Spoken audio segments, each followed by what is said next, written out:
CPIക്കെതിരെ യുദ്ധം പ്രഖ്യാപിച്ച് അവരെ മുന്നണിയിൽ നിന്നും പുറത്താക്കാനുള്ള നീക്കത്തിലാണ് CPM. CPIയുടെ സെക്രട്ടറി ബിനോയ് വിശ്വം ഒരു നാലാംകിട രാഷ്ട്രീയക്കാരനാണ് എന്നാണ് CPM നേതാവ് കൂടിയായ മുൻ MP അജയ്കുമാർ തുറന്നടിച്ചിരിക്കുന്നത്. പറഞ്ഞ് ഒരു ദിവസം കഴിഞ്ഞു. അജയ്കുമാറിൻ്റെ വാക്കുകൾക്കെതിരെ നടപടിയൊന്നും ഇതുവരെ എടുത്തിട്ടില്ല. ദീർഘകാലമായി CPM CPI പോര് നടന്നുകൊണ്ടിരിക്കുന്ന പാലക്കാട് ജില്ലയിലെ ഒറ്റപ്പാലത്തെ മണ്ണൂരിൽ കഴിഞ്ഞ ദിവസം നടന്നൊരു പൊതുയോഗം ഉദ്ഘാടനം ചെയ്തുകൊണ്ട് സംസാരിക്കുമ്പോഴാണ് അജയ്കുമാർ CPI ഇടതുമുന്നണിക്ക് ആവശ്യമില്ല എന്നുള്ള തരത്തിൽ പ്രസ്താവന ഇറക്കിയത്. തോറ്റാൽ അതിൻ്റെ പൂർണ്ണ ഉത്തരവാദിത്വം CPMനും, ജയിച്ചാൽ അതിൻ്റെ ക്രെഡിറ്റ് മുഴുവൻ CPIക്കുമാണ് എന്നതാണ് CPI വച്ചു പുലർത്തുന്ന സമീപനം എന്നാണ് അദ്ദേഹം പറയുന്നത്. ഉത്തരം താങ്ങുന്നത് പല്ലിയാണ് എന്ന പല്ലിയുടെ മാനസികാവസ്ഥയാണ് CPIക്കാർക്കുള്ളത് എന്നും അതിനി വേണ്ട എന്ന മുന്നറിയിപ്പാണ് CPM നൽകിയിരിക്കുന്നത്. കേവലം വെറും 5% വോട്ട് മാത്രമേ സംസ്ഥാനത്ത് CPIക്കുള്ളൂ.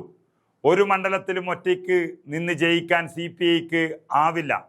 എവിടെയെങ്കിലും 4 CPIക്കാർ ഉണ്ടെങ്കിൽ ആ 4 ആളുള്ളിടത്ത് 5 സീറ്റ് ചോദിക്കുന്ന രാഷ്ട്രീയ പാർട്ടിയാണ് CPI എന്നും മുഖ്യമന്ത്രി പിണറായി വിജയനെയും മറ്റ് മന്ത്രിമാരെയും വിമർശിക്കുന്ന CPIയുടെ നിയന്ത്രണത്തിലുള്ള വകുപ്പുകൾ പത്തരമാറ്റ് തങ്കമാണോ എന്നാണ് CPM ചോദിക്കുന്നത്. അതായത് PM ശ്രീ പദ്ധതിയിൽ രാത്രിക്ക് രാത്രി പോയി ഒപ്പിട്ട സംഘപരിവാറിൻ്റെ ഏറാൻ മൂളികളായി കേരളത്തിൽ RSS അജണ്ട നടപ്പിലാക്കാൻ CPM തയ്യാറായപ്പോൾ അന്ന് അത് പറ്റില്ല എന്ന് പറഞ്ഞ നേതാവാണ് ബിനോയ് വിശ്വം. അതിനു മുൻപും കേന്ദ്രത്തിലെ BJPയെ അനുകൂലിക്കുന്ന നിലപാടിനെതിരെ ബിനോയ് വിശ്വം ഇങ്ങനെ നിലപാടെടുത്തിരുന്നു.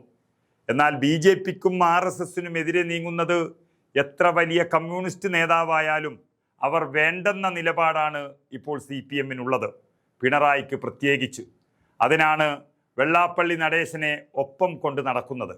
ആ വെള്ളാപ്പള്ളി നടേശനും CPIയെ തകർത്ത് കളഞ്ഞിട്ടുണ്ട് കുറച്ച് ദിവസങ്ങളായി. തൻ്റെ പൈസയും വാങ്ങിച്ചു കൊണ്ടുപോയ കള്ളന്മാരാണ് CPI എന്നൊക്കെ പറഞ്ഞ് നാറ്റിച്ചു വിട്ടു വെള്ളാപ്പള്ളി.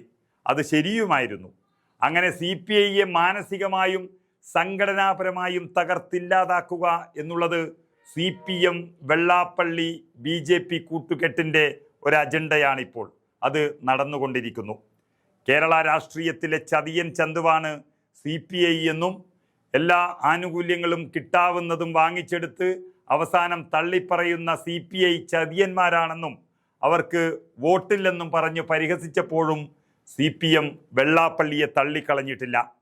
മലപ്പുറത്തെ മുസ്ലിങ്ങൾ മുഴുവൻ, അതുപോലെ മലബാറിലെ മുസ്ലിങ്ങളെ മുഴുവൻ അധിക്ഷേപിച്ച് പ്രസംഗിച്ച് മലപ്പുറത്ത് നിന്ന് പോയപ്പോൾ ചേർത്തലയിലെത്തി വെള്ളാപ്പള്ളിക്ക് മാലയിട്ട് കൊടുത്തത് മുഖ്യമന്ത്രി പിണറായി വിജയനാണ്.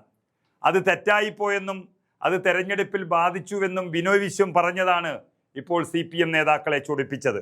മാത്രമല്ല, കേരളത്തിലെ മുസ്ലിം മതന്യൂനപക്ഷങ്ങളെ പച്ചത്തെറി വിളിക്കുകയും MSF ആയതുകൊണ്ട് ഒരു മാധ്യമ പ്രവർത്തകനെ വർഗീയവാദി എന്നൊക്കെ വിളിച്ച വെള്ളാപ്പള്ളി നടേശനെ കണ്ടനുമോദിക്കാൻ BJPയുടെ മുൻ കേന്ദ്രമന്ത്രി പ്രകാശ് ജാവദേക്കർ നേരിട്ട് വെള്ളാപ്പള്ളിയുടെ വീട്ടിലെത്തി കാണാനെത്തി.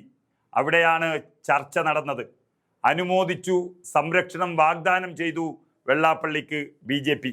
അതേ ജാവദേക്കർ തന്നെയാണ് EP ജയരാജൻ്റെ വീട്ടിലെത്തി രഹസ്യ ചർച്ചകൾ നടത്തിയത്. അപ്പോൾ തന്നെ കാര്യങ്ങൾ വളരെ വ്യക്തമാണ്. BJPയും CPMും കേരളത്തിൽ രഹസ്യ നീക്കങ്ങൾ തുടരുകയാണ്. വെള്ളാപ്പള്ളി നടേശനാണ് അതിൻ്റെ മീഡിയേറ്റർ. അതിനെതിരായി നിൽക്കുന്ന CPIയെ പുകച്ചു പുറത്തു ചാടിക്കുന്നതാണ് CPMൻ്റെ നീക്കം. അതാണിപ്പോൾ തകൃതിയായി തുടങ്ങിയിരിക്കുന്നത്.